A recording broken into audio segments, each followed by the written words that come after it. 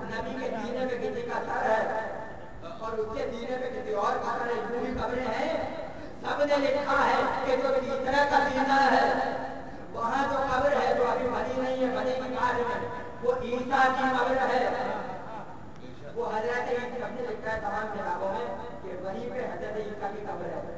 تو عیسیٰ بھی زندہ ہے. جب وہ مر گئے ان کی قبریں تو ایک طرف، اب تو زندوں کی قبریں بن رہی ہیں. پتہ چلا کہ بات ہو رہی ہے ان کے آنے کے بعد کی. جب آ جائیں گے اور آ کر وفات کریں گے تو وہاں پہ عیسیٰ کی قبر بنے گی. تو عیسیٰ کا مدینے سے تعلق کیا ہے؟ وہ تو شام میں آئے، شام میں آئے ہوئے شام میں چلے گئے. یہ قبر عیسیٰ کی نہیں ہے، مہدی کی ہے.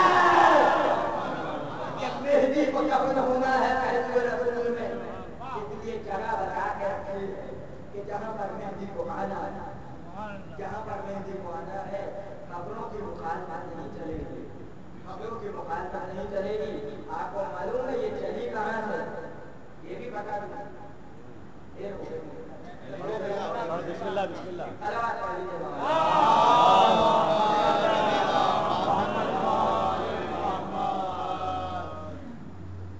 یہ جو 1924 کا خبر میں فتوا کس کا تھا؟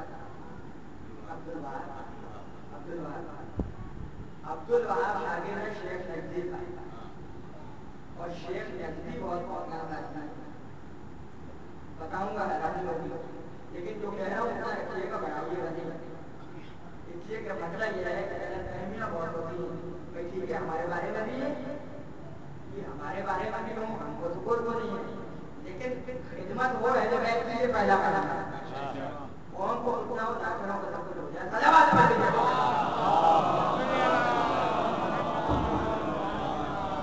تو شیخ نقوی جو ہے نجف کا طالب علم ہے. نجف میں جا کے شیخ نقوی نے تعلیم حاصل کی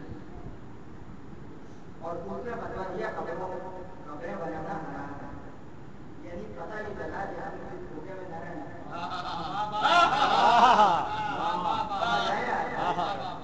نجف کا طالب علم تھا وہ. تو ایسے سنت پہلا نجف کا طالب علم تھا. عرفے کے دن لوگ کربلا میں جمع ہوتے تھے، وہ بھی کربلا گیا. جب کربلا گیا اور امام حسین کے ذہن میں پہنچا تو اس کی آنکھوں سے، ناک سے اور کان سے خون بہنے لگا. یہ ایک ایسی علامت ہے کہ امام حسین کسی کو جب قبول نہ کریں تو یہ سب ہوتا ہے. ہاتھ چل جاتے ہیں، پیر ٹوٹ جاتے ہیں، یہ سب ہوتا ہے. مطلب جو ابو لہب کے ساتھ ہوا، توہین رسول میں ابو لہب کے ساتھ ہوا، وہ حسین کے دشمنوں کے ساتھ ہوتا ہے. تو اس کی آنکھوں سے خون آیا. غلاموں نے دیکھا تو کہا اس کو اٹھا کر باہر پھینک دو. نکالو نہیں دیکھ دو. سب نے باہر پھینک دیا. اب جب دیکھا تو یہ کیسے وہ چلا، یہ کیسے تاریخ مدینہ میں چلا ہے، یہ کیسے وہ چلا. میں تمہارے گھر سے نکالا گیا، اب تم ہی کو بدلا لوں گا. تمہارے گھر سے نکالا گیا ہوں، اب تم ہی سے بدلا لوں گا. اور اس کے بعد دماغ خراب ہوا. جب حسین کے خلاف ہو تو دماغ خراب ہوگا. کتنوں کے دماغ خراب ہیں، اس کی دلیل یہ ہے حسین سے مخلص نہیں ہے.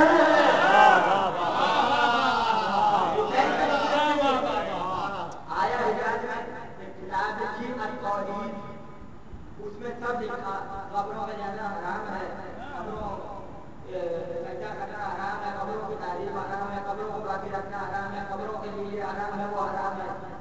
لیکن خود قبر میں چلا گیا کہ قبر پتہ نہیں ہے، مجھے قبر کا پتہ نہیں ہے. یہ سب اس نے لکھا کتاب توحید میں. نوید مودی کتاب جانا ہے کتاب. اچھا کتابوں کی قبروں کی تو تعریف ہے، آپ اپنا رہا ہے وہ قابل احترام ہے، لیکن انسانوں کی جو اشرف المخلوقات ہے ان کی قبر میں جانا حرام ہے. یہ کہہ کے آیا مدینے میں اور کہا کہ میرے باپ میں رسول اللہ آئے اور رسول نے مجھے کچھ باتیں تعلیم کی ہیں جو ایک کتاب میں لکھی ہیں، اور اس کتاب کی خبر مجھے نبی نے دی ہے کہ وہ فلاں ذریعے میں فلاں درخت کے نیچے دفن ہے. تو آؤ ہم سب چلتے ہیں اور چل کے اس کتاب کو ڈھونڈتے ہیں اور دیکھتے ہیں اس میں لکھا کیا ہے. وہابی مذہب شروع ہوا یہاں سے. اچھا خود تو آپ کا مذہب شروع ہوا ہے قبروں سے، کتاب کی قبر سے آپ کا مذہب شروع ہوا. آپ کی قبر سے تو آپ کا مذہب خود شروع ہوا ہے. تو قبروں پہ جانا شرک آپ کہیں گے تو پتہ یہ چلا کہ یہ جو قبر پر جانا شرک کہا گیا ہے کہ اس لیے کہا گیا تھا کہ روضہ حسین سے نکالا گیا تھا.